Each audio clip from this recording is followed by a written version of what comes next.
Customer cohorts allows you to seamlessly understand, based on when your customers are acquired, how their KPIs go on to develop over time.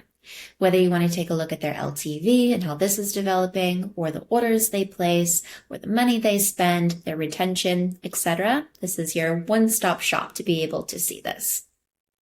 To get started, just to make sure everyone's on the same page here, we can go over a quick example as to how you would read this cohort. So by default, we take a look at LTV. However, you can of course change the KPI just by selecting this drop down here. But still keeping this at LTV, we could take a look at the October of 2024 cohort. In this month, we see 511 customers were acquired. We then see that these customers went on to have an average LTV of $45 after 1 month of their first purchase. We then see this evolves to $50 after 2 months of first purchase, and so on. So we're able to easily understand how the quality is developing month after month based on when these customers were acquired. Our cohorts also make it so easy for you to spot trends. So taking a look at our color coding here, what we're doing is this top row is going to show you an average per column. And any value that's in a column that's above this average will be shown in green.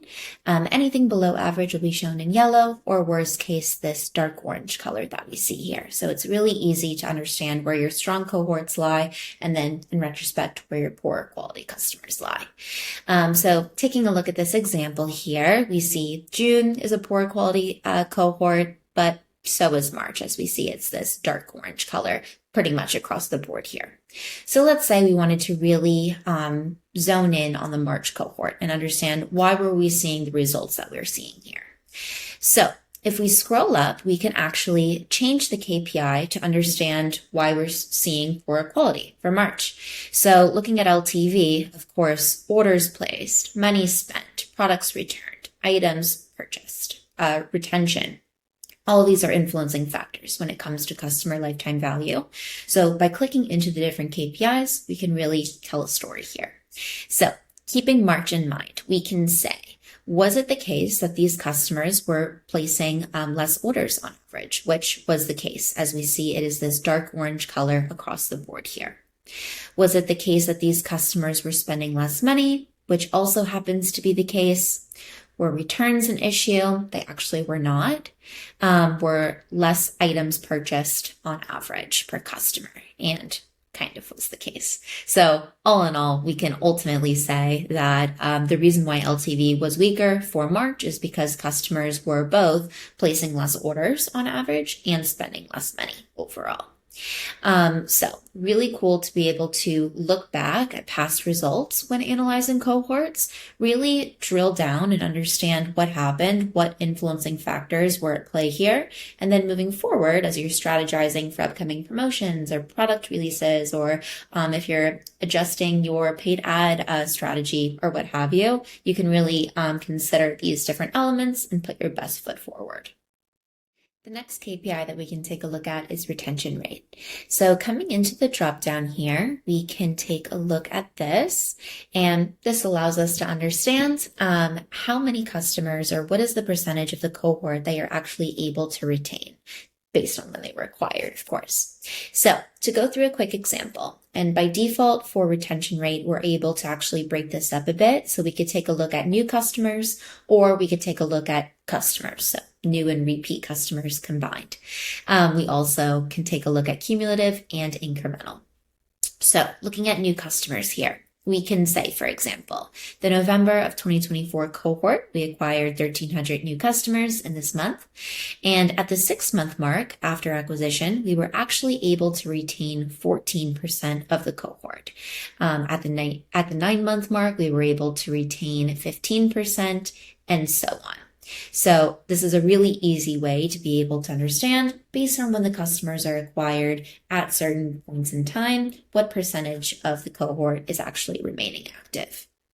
Alternatively, you might be asking yourself, when do customers specifically come back for these additional orders? And we can help you answer that question as well. So for this, we'll just want to take a look at the incremental view. And personally, I like to take a look at this from absolute numbers, but the choice is, of course, yours. How you would read this is like so. Let's take a look at November 24 as an example. So of the 1,300 customers that belong to the cohort, so that were acquired in this month, we see that 100 of the 1,300 customers went on to make an additional purchase between 0 and 30 days after the first order. 29 of the 29 customers belonging to the cohort went on to make an additional purchase between 30 and 60 days, and so on. So this really allows you to understand the specific period of time that customers are actually coming back to repurchase. Now we can go ahead and take a look at some use cases. So of course, in general, there's tons of insights that you can derive looking at cohorts just as they are.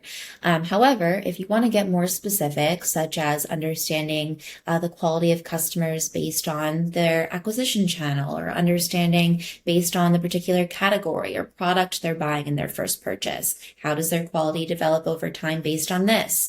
All different things like this you can do.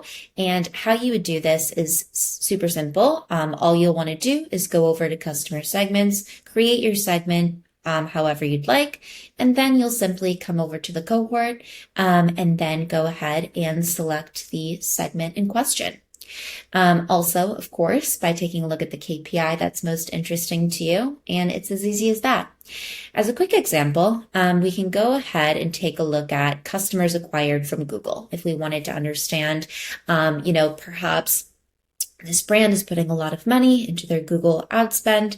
However, in March, let's say they switched up their creatives and they really wanted to optimize using a certain creative that they saw was performing well, and stray away from past creatives. So this would tell a really clear story if that was the case. So we see from October to February, we see not strong results in terms of the quality of the customers being acquired.